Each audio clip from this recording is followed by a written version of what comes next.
pero perdió la oportunidad de estar en ese listado. Y el propósito de esta palabra es que nos confrontemos nosotros mismos con ella. Amén. Porque si este es el tiempo de los héroes, Dios quiere que tú y yo seamos verdaderos héroes. Y que cuando termine la jornada, o sea, nuestra vida, podamos oír una hermosa voz allá en el cielo que diga: bien, buen siervo y fiel. Wow, parece que algunos no. Yo un día, el día que parta de esta tierra, yo quiero oír esas palabras que digan: bien, buen siervo y fiel.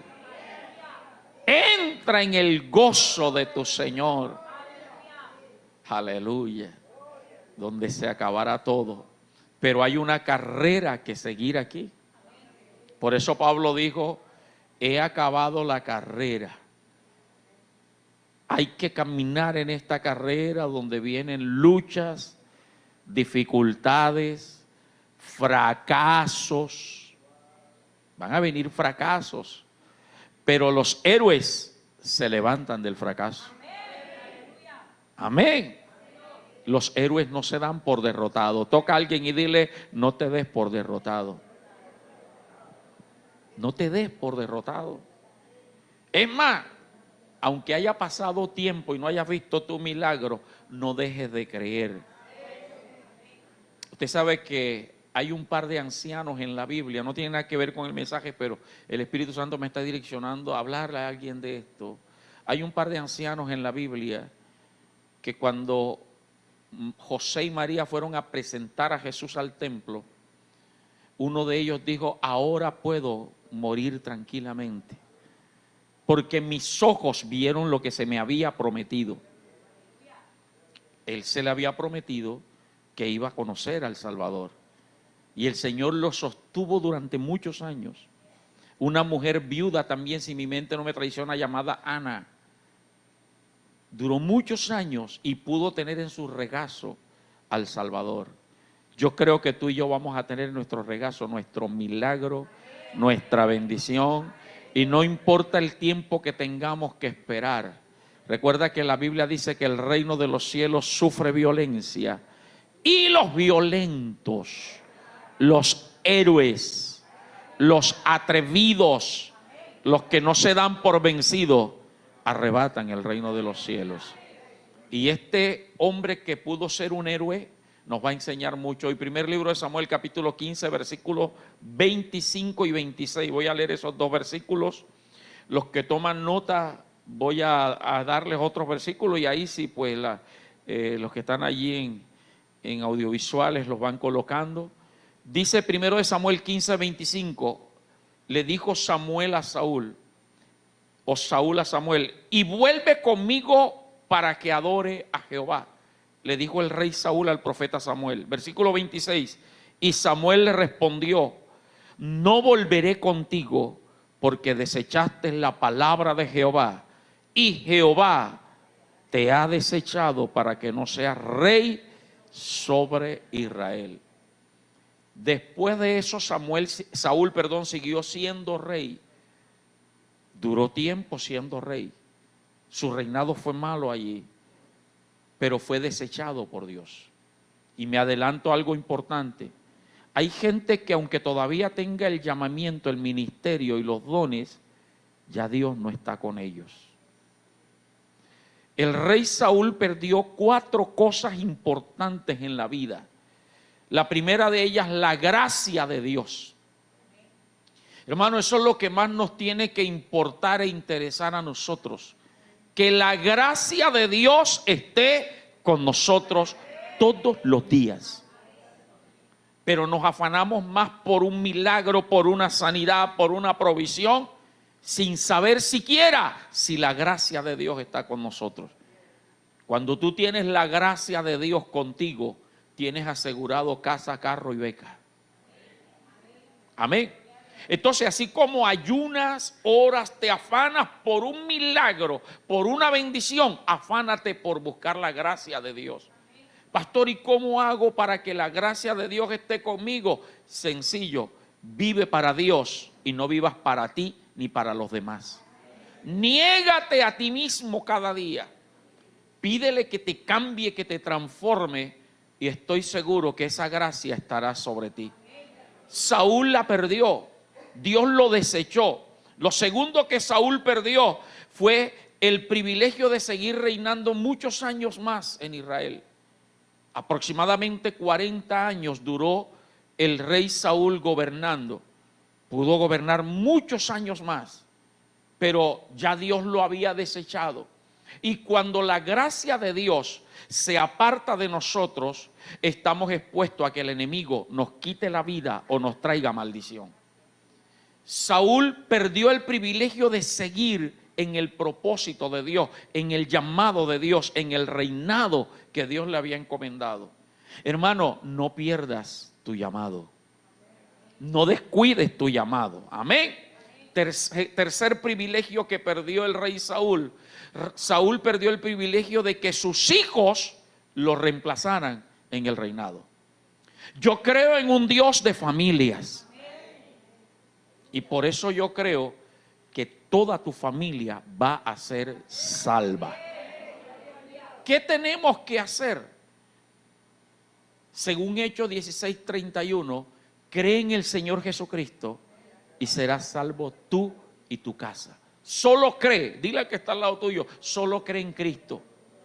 ¿Qué es creer en Cristo? Te reitero, vivir para Él, consagrarte a Él, servirle a Él.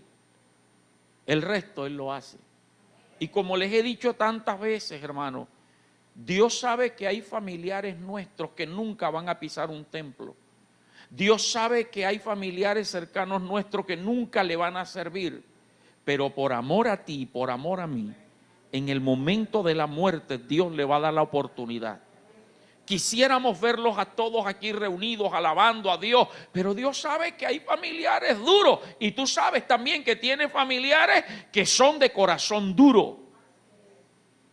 Ayer hablaba mi esposa y con una madre de familia del colegio donde terminó Gabriel, nos las encontramos en la clínica y ella hablaba de su mamá, que su mamá es espiritista. Y yo le decía eso, tú tienes que confiar en la promesa. Tal vez nunca la vas a ver convertida, pero si crees, en el momento de la muerte Dios la va a restaurar, la va a salvar. Pero ¿qué tienes tú que hacer, amado hermano? Orar por ellos, vivir para Dios y darle fruto de arrepentimiento. El resto déjaselo a Dios. Pero te retomo, Dios es un Dios de familia. Y Dios tiene planes no solamente contigo, sino con tus hijos y con tus nietos. Lo que tú has servido a Dios, Dios se lo va a delegar a ellos. Y esto va a ser generacional. Lo que tanto le he dicho a mi hijo, lo que le dije a Felipe hace un par de domingos atrás. Tú tienes una herencia de tu abuelo Napoleón, de tu abuelo Luis. A mi hijo le digo, tienes una herencia de tu abuelo Napoleón, de tu papá. Tú tienes que ser mejor en Dios todavía que lo que tu abuelo y que lo que yo. Y tú tienes que creer que en tus hijos Dios tiene planes y proyectos grandes. No los mires ahora con los ojos que los estás viendo, que pastor son rebeldes, son groseros, no. Empieza a mirarlo como los herederos de la gloria y de la gracia que Dios ha delegado sobre ti. Pero no la pierdas tú para que ellos no la pierdan. Saúl perdió este privilegio. Y el cuarto privilegio que perdió el rey Saúl es ser el patriarca de la línea mesiánica.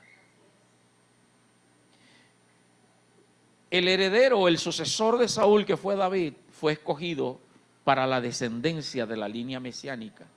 O sea, que hoy día se podría decir entonces que los papás biológicos, se debería decir más bien, que los papás biológicos de María y de José venían de la línea mesiánica del rey Saúl. Pero como Saúl, Dios lo desechó y no aprovechó, sencillamente Dios se la delegó a otro que viene después de él. No dejes que lo que es tuyo otro te lo robe.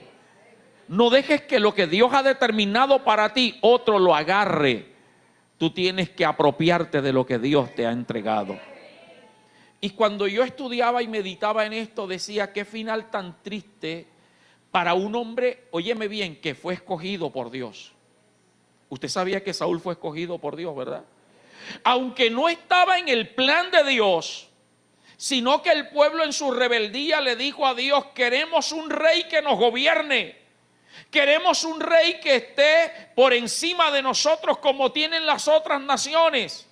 Y el profeta Samuel le dolió en su corazón porque él era el juez. Y Samuel pensaba que lo estaban desechando a él. Y Dios le dijo, no, Samuel, tranquilo, no te han desechado a ti, me han desechado a mí.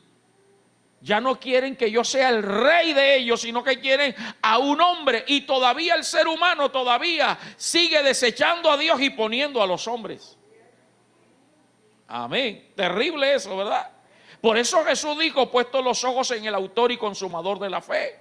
Hay gente que ha dejado de quitar la mirada de Dios para ponerla en el hombre, en el pastor, en el apóstol, en el profeta. Ay, que sea él el que ore, que sea él el que me diga. No, hermano, mantén tu mirada en el Rey de Reyes y Señor de Señores. Y a pesar de que el pueblo fue el que pidió rey y Dios no estaba de acuerdo, Dios se tomó el trabajo de escogerles el rey. Y quiero ir a ese capítulo 9 de primer libro de Samuel, el versículo 2. Mire, es que para que se dé cuenta que fue Dios quien lo escogió. Y cuando Dios escoge lo humanamente mejor. El primer libro de Samuel, capítulo 9, versículo 2, nos dice que Saúl tenía porte de rey. Ahí está. Joven y hermoso. No había otro más hermoso que él, ni más alto que él en Israel. Querían un rey, se lo voy a dar como son los reyes de otras naciones. Y Dios se los escogió así. El versículo 12 nos dice que cuando Dios dispone algo, en Dios no hay casualidades ni coincidencias, sino que hay predisposición de Dios, predestinación de Dios. Y el versículo 12 nos dice que Saúl llegó al encuentro de Samuel en el momento preciso. Dice 9:12, ellas respondiendo les dijeron, sí, helo allí. Saúl estaba preguntando por el profeta. Date prisa porque hoy ha venido a la ciudad en atención a que el pueblo tiene hoy un sacrificio en el lugar alto. Justo cuando Saúl fue a consultar al profeta Samuel por las asnas de su papá, Samuel llegaba. Coincidencia, no, diosidencia. O sea, mira, te estoy hablando de que todo fue direccionado por Dios. Salto al versículo 17. Antes de que Saúl llegara a encontrarse con Samuel, ya Dios le había revelado al profeta de la llegada de ese joven y que era el joven que Dios había escogido. Dice el versículo 17, y luego que Samuel vio a Saúl, Jehová le dijo, he aquí, este es el varón del cual te hablé, este gobernará a mi pueblo. O sea que no fue que el pueblo lo eligió a él, el pueblo lo pidió, pero Dios se lo escogió. Y ya se lo había revelado a través de visión, de revelación, al varón de Dios llamado Samuel. El versículo 22 nos dice que este rey Saúl, antes de ser rey, Samuel lo sentó con los invitados especiales que había para el sacrificio. O sea, le tenían una mesa preparada, ahí está el versículo, una mesa preparada, y los versículos subsiguientes dice que Samuel le había dado orden al cocinero que le guardara una porción a alguien especial, y ese era Saúl. O sea, todo fue organizado. Nadie puede decir que Saúl no fue escogido por Dios. El versículo 27 nos dice que se le declaró el propósito de Dios para su vida. Porque siempre que Dios llama y escoge, lo hace con propósitos. 3, 4 amenes. Yo quiero que usted se vuelva a 2 o 3 personas que tiene alrededor y le diga, ¿sabes tú cuál es el propósito de Dios para ti? Y espera que te responda. ¿Sabes cuál es el propósito de Dios para ti? Y ustedes 2 aquí, ¿saben cuál es el propósito de Dios? respondió el que está al lado suyo.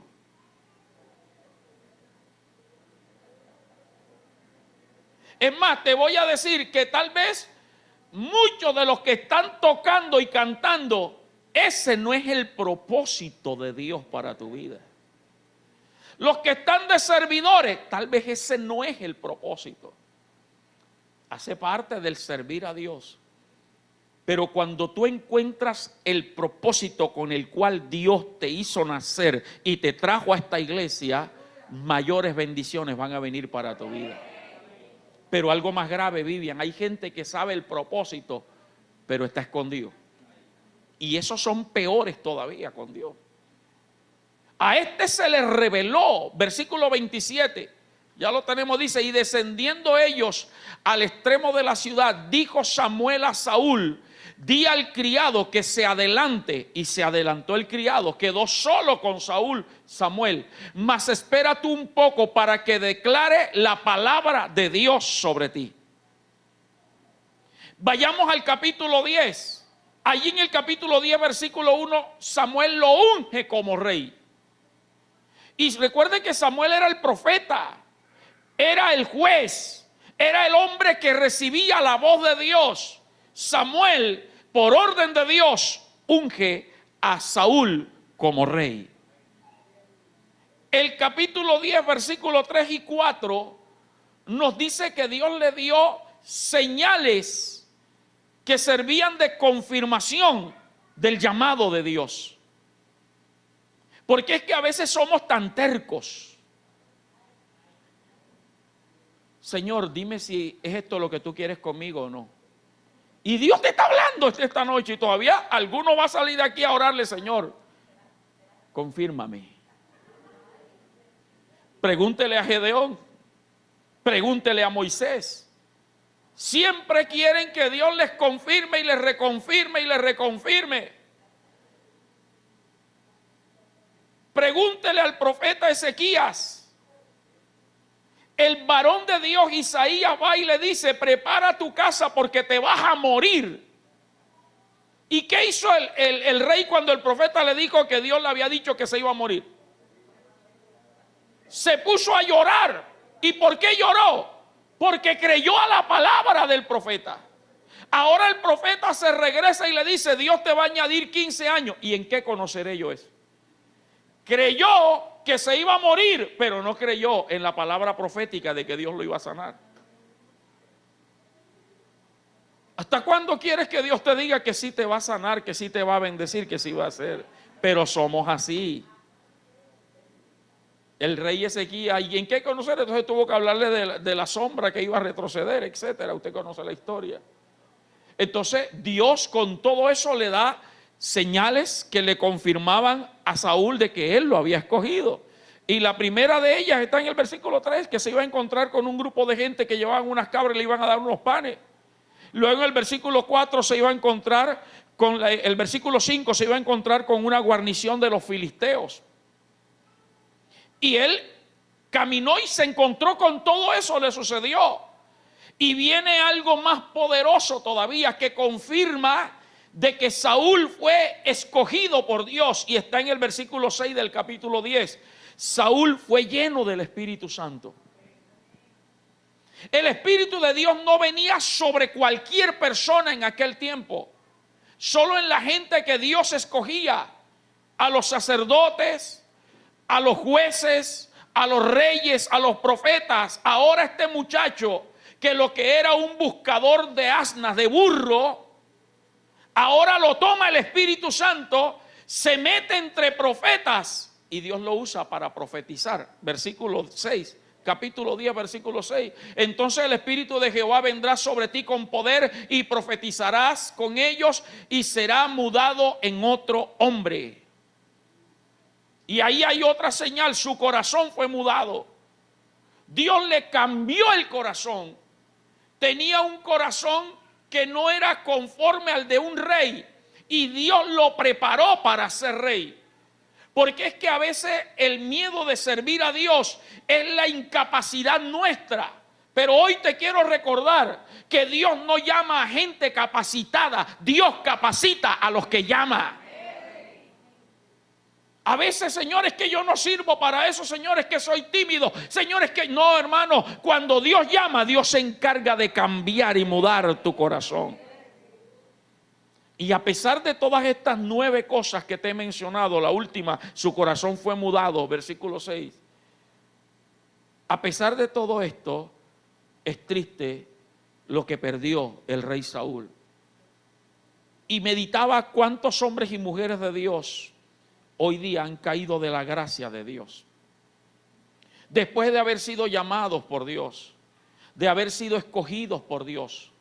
Y repito, no estoy hablando solamente de los que hoy no están en el pastorado. No estoy hablando solo de los que hoy ya no son evangelistas reconocidos.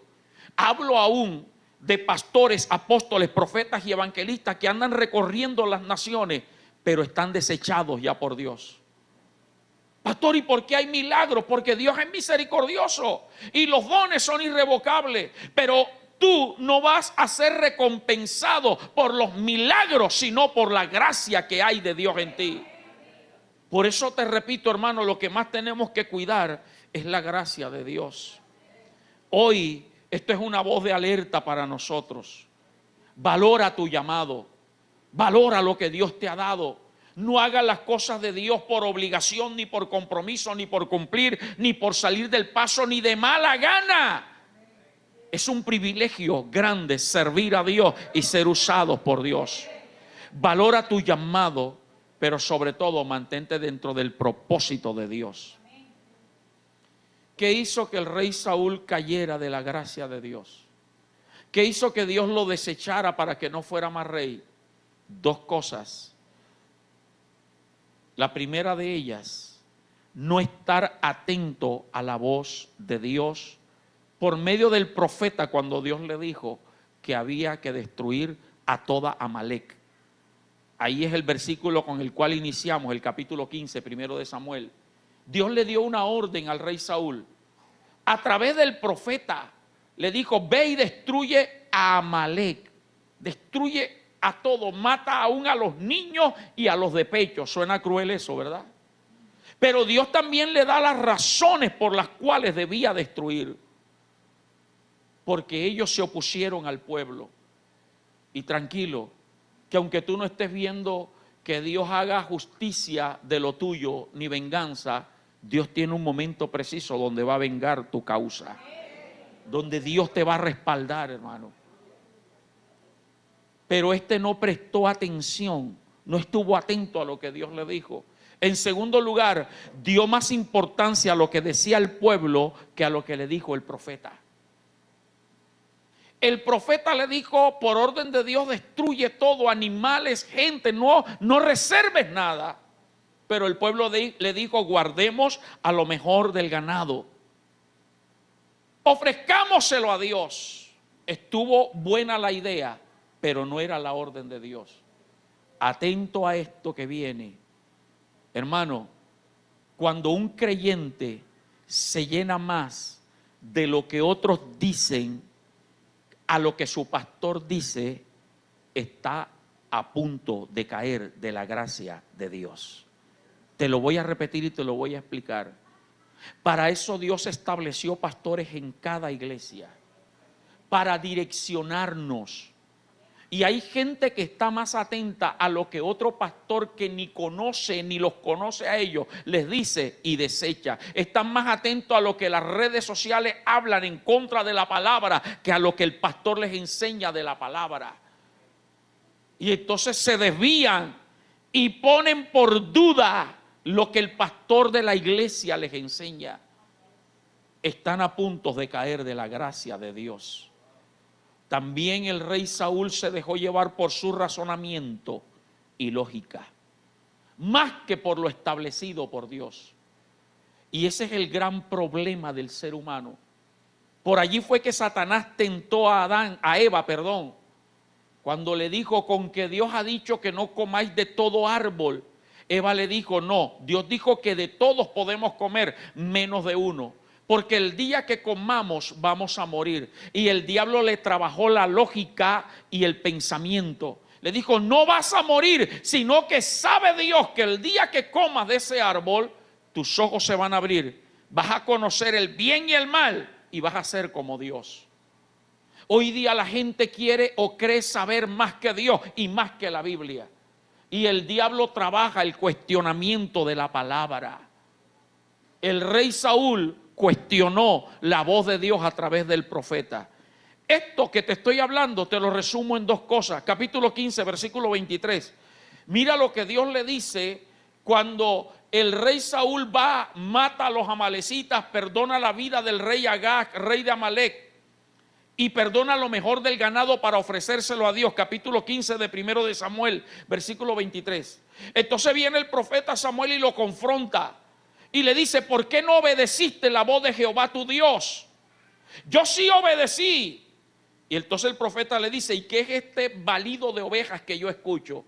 No, es que el pueblo perdonó lo mejor del ganado para ofrecérselo a Dios. Y le dice el profeta: porque como pecado de adivinación es ¿qué cosa?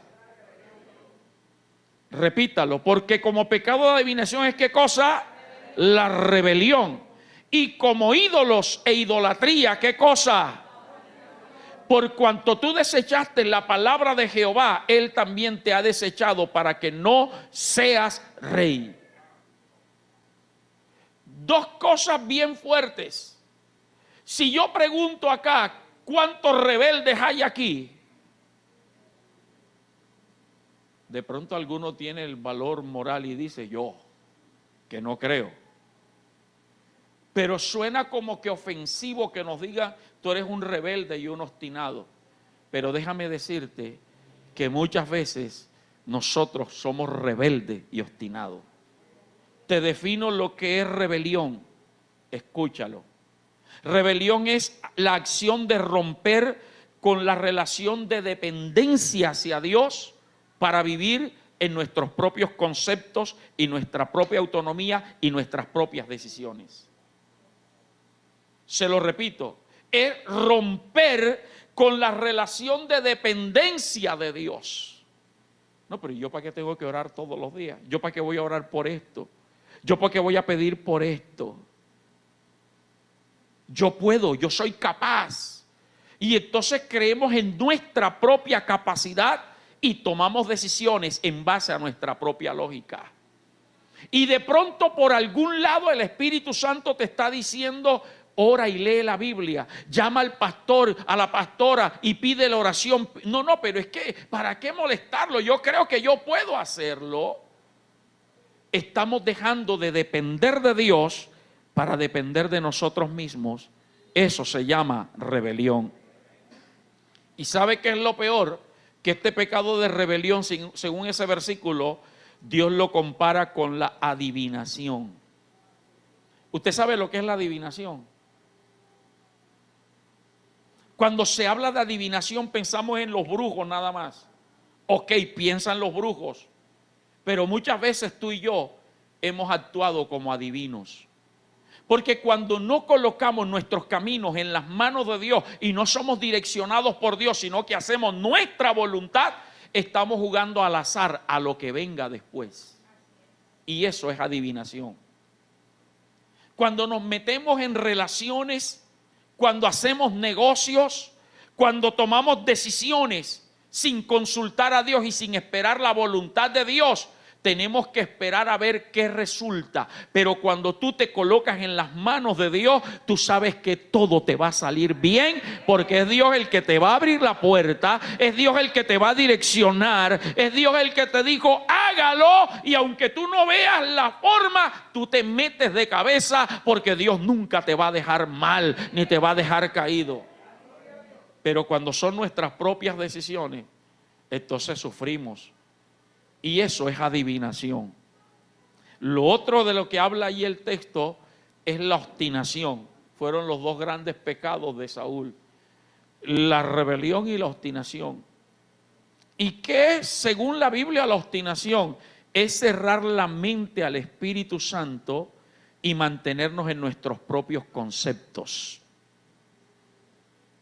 Cerrar la mente, el oído a lo que el Espíritu Santo te puede hablar y dejarte llevar por tus propios pensamientos, sentimientos o deseos. Y cuando no oímos consejo ni exhortación de nadie, estamos bajo la obstinación. ¿Cuántas veces Dios no te ha hablado que tienes que cambiar tu carácter y no lo cambias?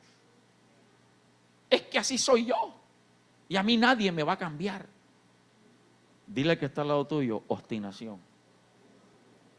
Es que yo lo heredé de mi papá y de mi mamá y así soy, así. Pero la Biblia dice que si alguno está en Cristo es nueva criatura. Sí, pero es que Dios no me ha cambiado. Es que Dios no te va a cambiar. Tú eres el que tienes que buscar que Dios te cambie a ti. Pastor, ¿y cómo? Que cuando venga esa persona que te irrita, aprendas a quedarte callado. Deja de estar alegando. Porque la Biblia dice que la blanda respuesta, ¿qué hace? Y resulta que también dice, más la palabra áspera.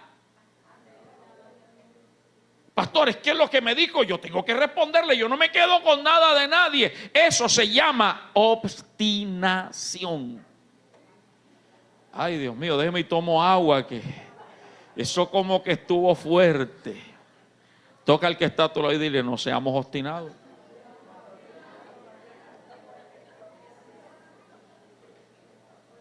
Mire, y vuelvo a decir lo que he dicho tantas veces. Yo conozco gente, no quería caminar mucho para acá, pero bueno. Yo conozco gente que ayuna más que yo. Y todos los meses del año ayunan hasta una semana. Pero tienen un carácter, hermano, que es mejor saludarlos de lejito. ¿Para qué ayunar entonces? ¿Para qué? Eso se llama obstinación. ¿Sabe cómo más somos obstinados? ¿Cuántas veces Dios no te ha hablado de perdonar?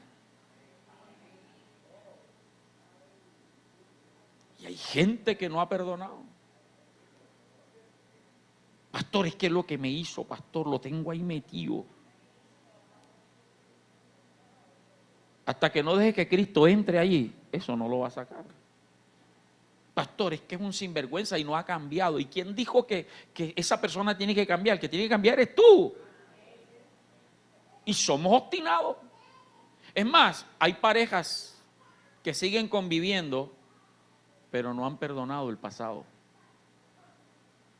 Y esa situación no lo deja tomar decisiones nuevas en el presente. Ay, Dios mío. Eso es obstinación. Ay, ¿por qué no predicó la pastora Liliana, que estaba predicando como una dominicana todos estos miércoles? ¿Cuántas veces Dios no te ha hablado de ser humilde? Sencillo. Aprende a callar. Y seguimos obstinados. ¿Cuántas veces Dios no te ha hablado que tienes que apartarte de ciertas personas que no te convienen? De ciertas amistades, de ciertos compañeros, de ciertas relaciones. Pastor, pero es que es mi amiga del alma, pero no te está edificando. Obstinación. Dios bendito. Se da cuenta que somos obstinados. Y eso hace que la gracia de Dios se aparte. Pero ¿sabe qué es lo más duro? Que ese pecado de obstinación, Dios lo compara como idolatría. Es decir, que tu carácter se ha convertido en un ídolo para ti. Y cada vez que el carácter quiere, tú te inclinas ante tu carácter. Ese resentimiento, esa raíz de amargura se ha convertido en un ídolo para ti. Y cada vez que ese ídolo quiere, te hace recordar el pasado, te hace llorar, te hace sufrir y no te deja avanzar. Esas amistades, esas personas que no te convienen, se han convertido en un ídolo para ti. A su nombre. Pero hoy es día de ser libre de la rebelión y de la obstinación. Dígame amén si todavía está aquí. Y termino. Hoy Dios en su gran amor no nos desecha del todo como lo hizo con Saúl. Dios fue radical. Dios fue radical. A Saúl lo desechó. Y Saúl se agarró de Samuel. Pero no me dejes. Tenía miedo del qué dirán. Le rasgó el manto al profeta. Y el profeta le dijo, así como tú me rompiste el manto, Jehová rompe tu reino ahora. Fue radical. Y Dios le prohibió al profeta Samuel que volviera a ver a Saúl. Y Saúl buscaba la manera de hablar con Dios. Y Dios no le respondía. O sea, yo cuando miro eso, y ahí donde está el texto, dice que Jehová no es hombre para mentir, ni hijo de hombre para arrepentirse. Dios lo desechó y desechado quedó. Y Saúl lloraba hasta tal grado que quería que Dios le hablara a través del profeta y lo buscó en una adivina, en una bruja. Ese era el deseo, pero Dios fue radical. Pero bendito Dios que hoy estamos en el tiempo de la gracia. Dios sí te puede desechar, sí te puede quitar su gracia, pero si tú clamas a Él y te arrepientes, Él vuelve su gracia sobre nosotros. Mira hasta dónde llegó. Capítulo 15, versículo 35. Dice, y nunca más, nunca después vio Samuel a Saúl en toda su vida. Y Samuel lloraba a Saúl, y Jehová se arrepentía de haber puesto a Saúl por rey sobre Israel. Porque sin Dios la gente se vuelve peor de lo que era. Dios se arrepentía. Fue radical. Pero hoy, si Dios te trajo a ti hoy, es porque Él quiere sacar de ti la rebelión, la rebeldía, la obstinación y hacerte libre y devolverte su gracia. Y cuando la gracia de Dios está con nosotros, tú no vas a necesitar ni pedirle nada, porque Dios te lo va a dar todo. Ponte de pie, por favor. Ponte de pie. Padre, gracias por habernos traído hoy. Yo necesitaba esta palabra. Hoy me has hablado. Alguien puede orarle a Dios. Si ha sentido que Dios le habló, ore de esa manera. Señor, gracias, porque cuántas veces nos has hablado y nosotros hemos sido rebeldes y obstinados, Señor, desobedientes.